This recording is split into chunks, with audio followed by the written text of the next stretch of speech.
Dumating sa Senado ang tinaguriang 18 Maleta Boys. Pero imbis na dumalo sa meeting ng Blue Ribbon Committee ni Senador Erwin Tulfo, media ang kanilang hinarap.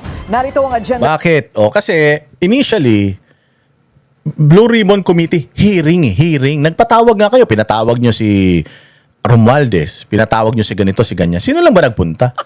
Si Matibag lang nagpunta tapos nagkalat-kalat pa ng mga chismis doon. Hindi nga, nagpunta si Martin Romualdez, inimbita nyo rin eh. Pero hindi naman kayo nagagalit kay Martin Romualdez. Buti nga itong 18 Marines, nagpunta sila dyan eh. The fact that the 18 Marines were there, nagpunta sila dyan, ibig sabihin, yung 18 Marines, ready silang humarap sa inyo. Kaya lang, hindi nila kinikilala yung komite ni Erwin Tulfo. Ang kinikilala nila yung komite ni Marcoleta. Now, plain and simple. Sabi naman, you are all invited. Maghihiring ulit yung Blue Ribbon Committee ni Marcoleta. Pumunta kayo. Pumunta yung mga senador na matatapang na mga congressman kasi tingnan niyo yung Alvarez, si Pusang Ina, nagpunta siya dun eh. To confront this 18 Marines. So ngayon, kailangan ganun din ang gawin ninyo. Pumunta kayo sa hearing ni Marcoleta kasi doon sila uma-attend. Bakit nyo sila pinipilit umattend sa isang meeting lang? Meeting lang yan. Dapat pag meeting kayo lang. Bakit kayo nagpatawag ng meeting tapos may mga resource person doon? Kasama ba ng Blue Ribbon Committee yung mga resource person na yan? Di ba usually ang nagmi-meeting yung involved lang? Halimbawa, meeting ito ng committee. Di ba yung dapat yung mga members ng committee lang nandoon? Bakit kayo nagpatawag ng mga tao? Nagsugpi na kayo ng mga tao. Nung hindi nagsidating yung mga tao, consultative meeting na lang. Sinong kinoconsult nyo? Kinoconsult nyo yung NBI? Kinoconsult ninyo yung ombudsman? Bakit? Ba't nyo sila kailangan i-consult? Ang tagal-tagal na ng na yan. Ang tagal-tagal na ng Blue Ribbon Committee na yung umaandar. Panahon pa ni Lacson. Hindi naman siya nagko-consult. Tapos ngayon, biglang magkakaroon na ng consultation. Ano kayo, doktor? Ano yung check-up yan? May magpapatuli ba dyan? Mga walang hiya kayo. Ngayon, nung pababa na yung 18 Marines, syempre, naglabas muna sila ng kanilang mga saloobin. Pababa na sila, bigla nyong kinancel. Pupunta kasi kami sa Mindanao. Tutulong kami, mga ulol. Tutulong dun, hindi nyo man trabaho yun. Pag pumunta ba kayo, lahat kayo mga senador na nandiyan dyan kapo, pupunta kayo sa Mindanao. Yung mga gumuhong building doon, tatayo ba ulit yun? Hindi naman.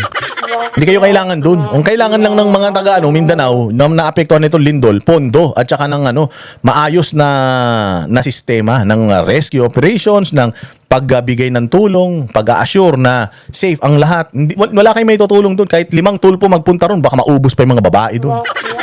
Imbis na matulungan. Uy, maganda to ah. Uy, chicks to ah, panalo to ah. Putsang baka madagdagan pa yung mga anak niyan. Report ni Hannah T. live mula sa Senado. Hannah, ang buong pag-akala ko, didiretso na sila doon sa Blue Ribbon Committee ni Senador Win Gatchalian. Sino-sino lang ang sumipot sa kanyang pagdinig? Corina, NBI, DOJ, Ombudsman at iba pang mga opisyalis ng gobyerno ang sumipot sa Blue Ribbon meeting ngayong araw. Kung may showdown sa liderato ng... Putsang ba't ako ate ng meeting? You invited me for a hearing. Hindi meeting. Tapos magagalit kayo sa akin na hindi ako nagpunta dyan. Binago nyo na naman eh. Hearing, naging meeting eh. Ba't pa ako pupunta dyan? Magmi-meeting lang pala kayo. Ano mapapatunayan natin sa meeting? Di ba ang meeting usually brainstorming yan eh. Magbi-brainstorming kayo. Ito, meron tayong goal, meron tayong target, what went wrong, di ba? Ganun pagka-meeting. Putsang inang yan. Saan ka makakita ng meeting tapos parang hearing? Talaga maintindihan, anak ng tinapay talaga itong mga senador natin. Tapos gusto nila sila bida. Bobo naman. Senado, meron din sa liderato ng Senate Blue Ribbon Committee na nag-iimbestiga sa flood control scandal at hindi nga sumipot ang 18 Maleta Boys sa nangyaring consultative meeting na Tingnan mo, di ba? Yung 18 Marines, ang tawag natin 18 Marines, the brave 18 Marines, they're brave. Kasi nila kanilang buhay. Sabi ko nga sa inyo, even us vloggers, grabe ang death threats namin. Grabe ang pressure sa amin pagdating sa mga kaso. Grabe ang pangbabash sa amin. So are we brave? I really look at myself as a brave person. Why? Kasi with all of this, nandito pa din ako, naghahatid pa rin ako ng walang prenong reaksyon sa lahat ng mga balita sa bayang Pilipinas. Pag-take advantage sa freedom of expression. O itong mga ito, ganun din. Families nila, livelihood nila, buhay nila, lahat yan delikado dahil dito sa ginagawa nila. With the massive corruption na ini-expose nila, talagang pwedeng mamatay itong mga to. Sa ngayon, inaano pa yan? People are trying to reach them, to bribe them into yung manahimik sila. Next thing na gagawin nitong mga sindikato, tatakutin na yan sila. And then ipapapatay na yan sila. Ganun yan eh. Lalapit yan sa'yo. Bayaran kita para manahimik. Pag hindi ka na nahimik, yung ibabayad nila sa'yo, ibabayad nila sa tao para pumatay sa'yo. Ganyan ginawa nila kay Percy Lapid eh. Diba? Ganyan ginawa nila kay Percy Lapid. Hindi ka tatahimik ha? Sige. Yari ka ngayon. Maraming mga offers kay Percy Lapid para tumahimik. Anong ginawa niya? Hindi, nagtuloy-tuloy siya. Yung mga yung supposedly ibabayad sa kanya para tumahimik, binayad sa tao para pumatay sa kanya. Nino, kayo nang bahalang humusga kung sino nagpapatay talaga sa tao na yan. Pero sino ba yung mga binabanatan yan? Unahan ni Senator Erwin Tulfo. Drama kung ituring ni Acting Senate President Win Gatchalian ang pagsulpot ng 18 Maleta Boys sa Senado. Pero hindi naman para... Maleta boys ang tawag nila, di ba? Dito mo masasabi talagang bayaran ang mainstream media. Why? Kasi kung ano ang sabihin neto ni Gatchalian Black, yun din ang ini-echo nila. Why? Tapos magagalit sila pag sinabing bayaran sila. Sumipot sa Blue Ribbon Committee meeting ngayong araw. Yan ay dahil sa harip na pumasok sa Senate plenary kung saan naghihintay ang komite, umakyat sila sa opisina ni Senator Robin Padilla para magpa-press conference. Nandito na sila sana pumunta na lang sila dito. Pupunta nga sila dyan in-adjourn nyo. Biglaan yung kinancel, pupunta kayo sa Mindanao. Hindi ba sila natatakot sa inyo, Win Gatchalian? Kaya nga sila nagpunta dyan In the first place, yun naman talaga yung gusto nilang mangyari. Kahit nung panahon pa ni Ping Lacson, nagre-request na sila na mapatawag sila. Hindi nga sila napatawag Kaya lang, papaano ka nga naman a-attend sa isang hearing na ang presiding officer nagsabi na kukwelyohan, sasampal-sampalin. Paano ka nga attend sa gano'n? Halimbawa, sabihin ko sa'yo, Win Gatchalian, pag ikaw nakita ko sa party ko, susuntukin ko mukha mo. Pupunta ka pa ba sa party ko?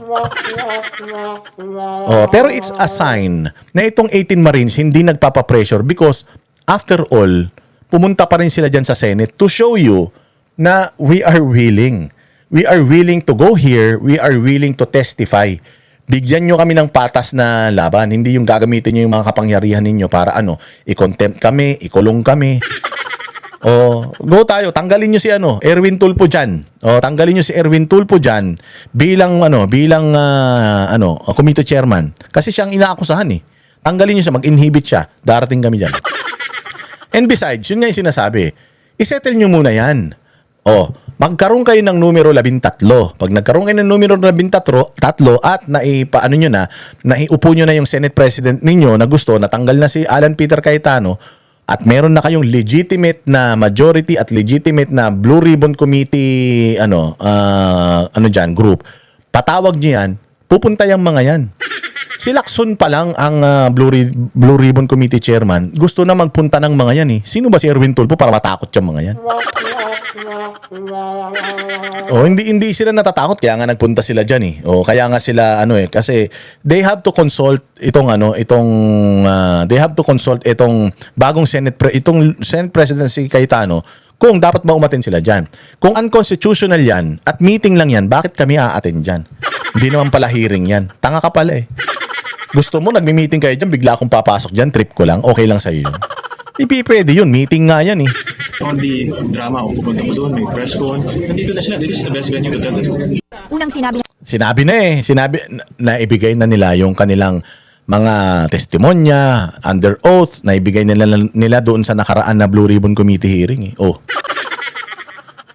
kayo na ngayon na mga inaakusahan nila, kayo na ngayon ang kailangan sumagot doon sa mga akusasyon nila. So yun ang kailangan yung gawin. Sagutin yung mga akusasyon nila.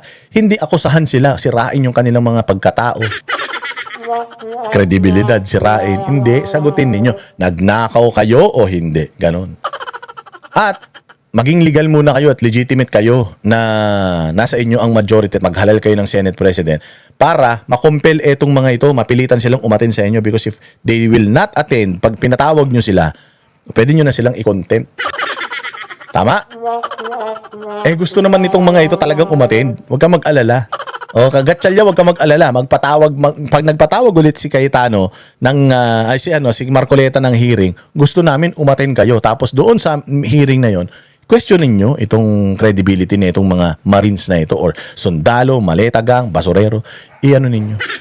O doon nyo scrutinize. O kung talagang gusto nyo. Kayo na nagsabi, this is just a consultative meeting. Consultative meeting, tapos gusto nyo umattend yung mga resource person.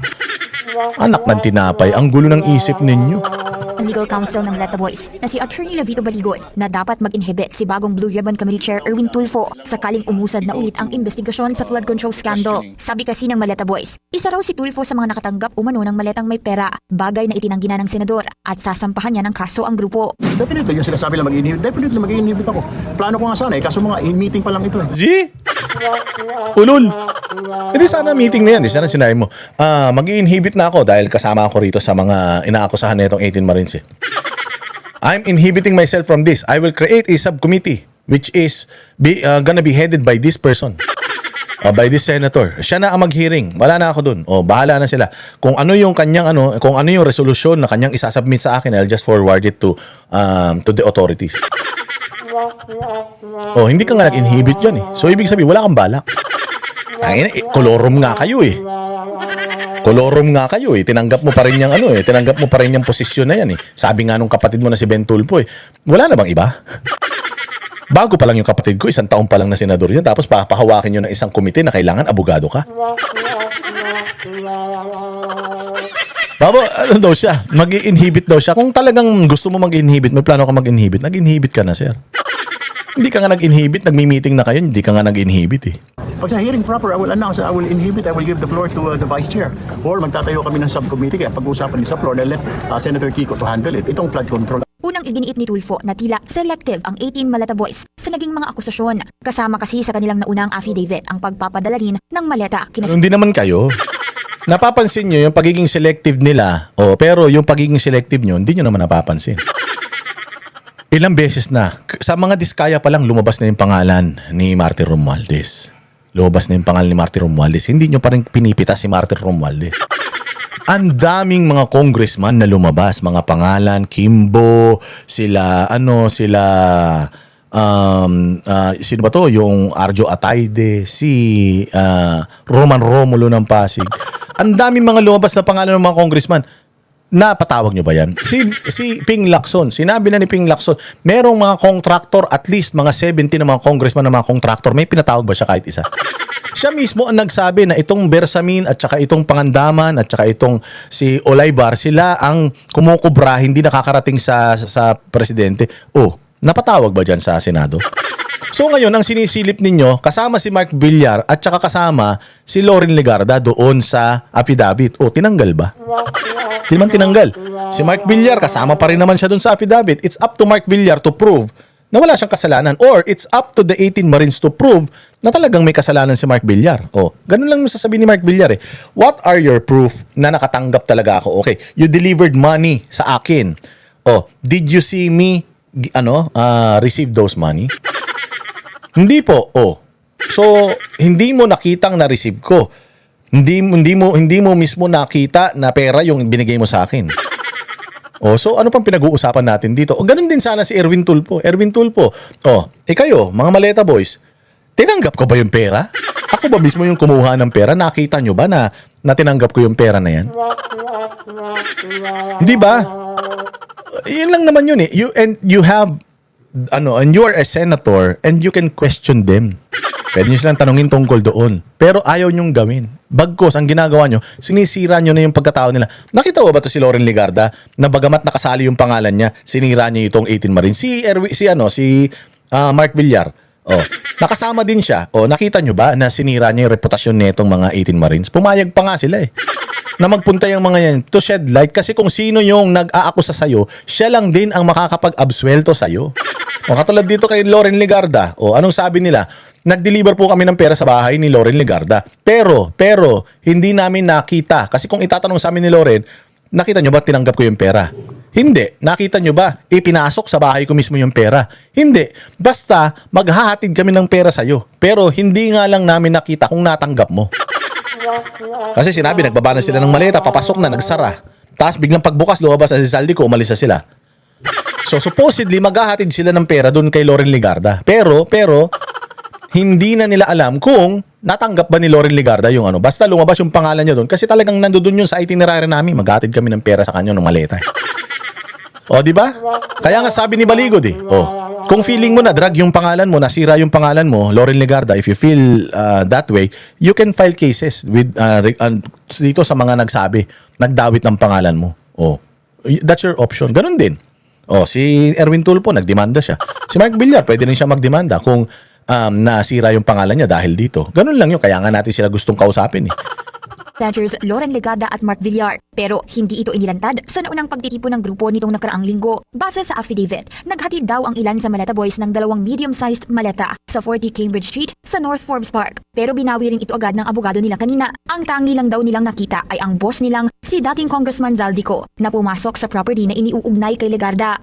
So ang maalala namin sa video respect, pasensya na sabi, wala kaming nakitang malita na nakapasok doon sa bit. Kasi nung ibinaba namin ay biglang lumabas din si Zaldico. Pero nanindigan ang kampo ng 18 Maleta Boys na totoo ang paghatid ng umano'y 7 medium-sized maleta kay Villar noong 2022 sa bahay umano nito sa Portofino South sa Las Piñas. Tugon ni NBI Director Melvin Mati. Katulad nun, it's up to Mark Villar kung ano nang gagawin niya. Even if Mark Villar is part of the majority ni Cayetano. Pinatawag ito ni Marcoleta, nasa kanya na yan ngayon para questionin etong credibility or nagsasabi ba ng totoo yung mga Marines. And sa totoo lang, kung ako si Erwin Tulfo, kung talagang wala akong natanggap na pera, yun yung unang-una kong gagawin. I will confront them and ask them questions na mag-aabsuelto sa akin. Opportunity na yun para kay Erwin Tulfo. Nung sinabi mo na nagdadala ka ng babae sa akin, nakita mo ba talaga na pumasok sa ko? Nung sinabi mo na binibigyan nilang ng tip yung hindi ko mapipili, sino nagbigay ng tip sa nakita mo? Ako? Ako mismo? Di ba? Doon mo malalaman yun. Pag sinabi nung maitin mo, sir, hindi ikaw, yung assistant mo. So yung assistant ko nagbabayad. Baka siya yung nagbabayad, di ako. Di ba? Ito na yung pagkakataon Kaya nga ayaw ninyong tawagin ito. Kaya nga ayaw tawagin ito ni Ping Lacson. Kasi nga, yung mga taong pinoprotektahan niya, yun yung mga lalabas dito sa mga Marines. Ang masaklap nito, meron pa daw 14. May 14 pa na magsasalita at may mga dala-dala din yung 14 na yun na na mga ebidensya. Naku po. Kaya tarantan na sila. Kailangan talagang suriin kung wasto ang salaysay ng 18 Maleta Boys. Consistent talaga, di ba? Kasi hindi naman pwedeng magbago yung kwento mo mula simula. Dapat hanggang sa dulo yun yung kwento. Hindi. Nag-iimbestiga ka, dapat wala kang Dapat kapag nag-iimbestiga, dapat wala kang kahit partial man lang na na parang tawag dito, yung solusyon sa utak mo o conviction, dapat impartial ka. Ang sinasabi mo na ganun ba? Kaya nga kailangan natin sila makausap. Kailangan natin yung mga affidavits nila, kailangan natin malaman kung totoo ba ito o hindi. And kung meron man silang mga accusations na ganun, I think ang dapat na magano nito, ang dapat pagtalunan na nila to sa korte. Ito yung affidavit nila, babasahin namin yung affidavit nila. Tapos mag-file kami ng kaso sa piskalya o kaya sa ombudsman o kung saan. Tapos doon na sila magsagutan. Kasi hindi ikaw bilang isang investigador, nandoon ka lang para mag-check ng mga nila. Para mag-check ng kanilang mga sinumpang salaysay, ano ba ito, accurate ba ito, meron ba silang enough evidence? O kung meron naman, then let the court decide. Hindi yung ikaw, hindi ka naman huwes. Ka lang, director ka lang ng isang bureau. Hindi naman ikaw ang DOJ secretary para magsalita ng ganyan. Besides, ikaw lang ang nag-iisa, bukod tangi na pinakapangit na NBI director na nuknukan ng epal at gusto laging nasa harap ng camera. Diyos mio naman. Kung gawin mo yung trabaho mo, mag-imbestiga, hanggang doon lang. Hindi yung nagbibigay ka ng mga suggestion, ng mga outcome, ng iyong mga decisions, verdict, kung gano'n. Hindi ka naman korte. Dapat andyan sila para matest yung affidavit nila kung stand the test na may nagtatanong na iba yung direksyon, di ba? Bagamat pinatawag ang grupo, pasado alas 12 ng tanghali, tinapos na agad ang consultative meeting na pinangunahan ni Tulfo dahil kailangang tutukan ang mga pangangailangan ng mga biktima ng lindol sa Mindanao. Makakapag-antay naman ito. Babalikan natin sila. Imbitahan namin natin ulit sila. Balak daw ng Gatchalian Block na bumisita sa rehiyon. Corina, nag-propose ng agreement ang kampo ni Senator Alan Peter Cayetano na mag-share ng signing powers at administrative control over the Senate with SP or acting SP Win Gatchalian sa gitna yan ng leadership dispute. Yan ay para hindi raw maapektuhan ang operasyon ng Senado. Actually, ako hindi nga ako pabor dyan eh. Napakabait lang nito ni Alan Peter Cayetano. Tsaka dito mo makikita na si Alan Peter Cayetano, hindi siya sugapa sa kapangyarihan. It's just that siya ang hinalal ng majority ng mga senators and hindi pa nakakapaghalal yung kabila ng bagong Senate President dahil wala naman silang majority number. Sabi nga ni Cayetano rito, if tomorrow or if sa emergency session na sinasabi ninyo, makakuha kayo ng isa pa, maging 13 kayo, wala naman tayo magagawa but to go down eh. Regardless kung papaano nyo nakuha itong mga additional na mga tao na ito para bumoto sa inyo, labas na kami dun. Ayun ang proseso eh. Ligawan talaga yan eh. Takutan talaga yan eh. So kung matanggal ako bilang Senate President, that's it. Ganun lang talaga. Pero hindi ako bababa dito kasi nga hindi naman ako ibinoto para bumaba dito eh. Majority pa din ng mga senador noong ibinoto ko nung June 3. Pa rin, sila pa rin yung tama ba June 3 ba? Basta hindi June 3 pala yung sa kanila. Yung binoto si Alan Peter Cayetano, 14 yung bumoto sa kanya bilang Senate President eh. So kapag nakuha ninyo, bababa naman ako eh. Kung ako lang, hindi ako pabor eh. Kasi syempre, ina-assert mo na ikaw ang Senate President tapos makikipag-term sharing ka. Wag na. Panindigan nyo na yan. Pilitin nyo yung iba pang mga kasamahan ko na sumapi sa inyo para maging 13 kayo. Until then, hindi ako bababa sa pagiging Senate President and I will perform my duty as Senate President. Ganun. I'm not in favor of this term sharing kasi wala din sa konstitusyon yan eh, yung term sharing eh. Or yung dalawa kayo na pipirma, parang lumalabas dalawa kayo na Senate President. Wala rin yan sa rules ng Senado eh. At maging ang paparating na impeachment trial ni VP Sara. Pero dahil ayaw umano ng kampo ni Gatchalian, nananatiling hati ang Senado. So, apparently, because ayaw nila pumayag, dalawa Senado natin ngayon. You have the Senate of the Philippines and you have the Senate of Malacanang. No? So yung Senate of Malacanang had a hearing kanina and you have two Blue Ribbons Committee. Yung isa ay Committee de Absuelto na ang kanyang main work is paano i-absuelto yung mga high officials ng ating bansa at yung isa naman na Seeking the Truth. Committee de Absuelto, narinig ko na yan kay Trillanes ha. Pero ganoon naman talaga eh. Yung committee naman talaga ni Ping Lacson is Committee de Absuelto. Ito matindi. Hindi niya ina-absuelto pero hindi niya iniimbita. Therefore, hindi sila mababanggit sa sa transcript ng Senado. Hindi sila pwedeng kasuhan. Kailangan daw mabigyan ng pagkakataon ang 18 Malata Boys para makapag-disclose pa umano ng mga ebidensya at kailangang pagdesisyonan ng taong bayan kung paano ang direksyong tatahakin ng flood control scandal. So as a nation, we have to decide whether the Senate will be under the thumb of Malacanang.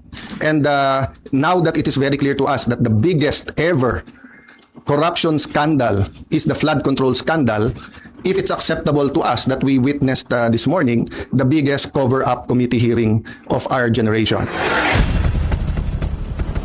Corina, sa ngayon, Ang hirap talagang kalaban ni Alan Peter Cayetano kasi meron siyang mga words na ginagamit na ang hirap lunukin kung matalino ka, mahirap talaga lunukin yun. Mantakin mo, the biggest cover-up hearing, cover-up meeting of our generation. Putyang ina. Yan yung mga matalinong ad hominem. Hindi katulad nila Tulfo na kung ano-ano mga pinagsasasabing salitang kalye. Hindi naman bagay sa kanila. hindi pa kinukumpirma ng kampo ni Gatchalian kung totoo nga na tumanggi sila doon sa ginawang offer or proposal nitong Cayetano Camp. Pero una nang sinabi ni Gatchalian kanina na bukas naman daw silang makipagtrabaho kanino man. Corina. Bukas sila magtrabaho kanino man pero hindi sila sumasang-ayon sa panukala ni Senador Alan Peter Cayetano sa pirmahan. Corina, so far wala pang opisyal na tugon itong si Senator Win Gatchalian pagdating doon sa naging proposal dahil ang naitanong pa lang natin sa kanya kanina ay kung magkakaroon ba sila ng pagpupulong nitong Cayetano camp dahil nga sa ongoing leadership dispute. So far yan yung inaantay natin kung tuloy ba itong sinasabing agreement sa pagitan ng dalawang kampo at so far nanggagaling pa lang kasi kay Senator Alan Peter Cayetano yung sinasabi na tutol daw itong Gatchalian camp. Corina. So Hana, marami ang mga haka-haka na baka daw mayroon pang isa o dalawa pa na tatalon mula sa Cayetano Block papunta ng Gatchalian Block. Solid pa ba itong grupo ni Senator Cayetano? Sino ang absent today? Corina, pagdating Tagal-tagal na sinasabi. Tagal-tagal na sinasabi ni Erwin Tulfo na may tatalon. Fake news peddler talaga. Wala naman tumalon. Walang hiya na yan. Oh, Diyos ko po. Yan ang panatero, walang inuurungan. Pag tama palakpakan, pag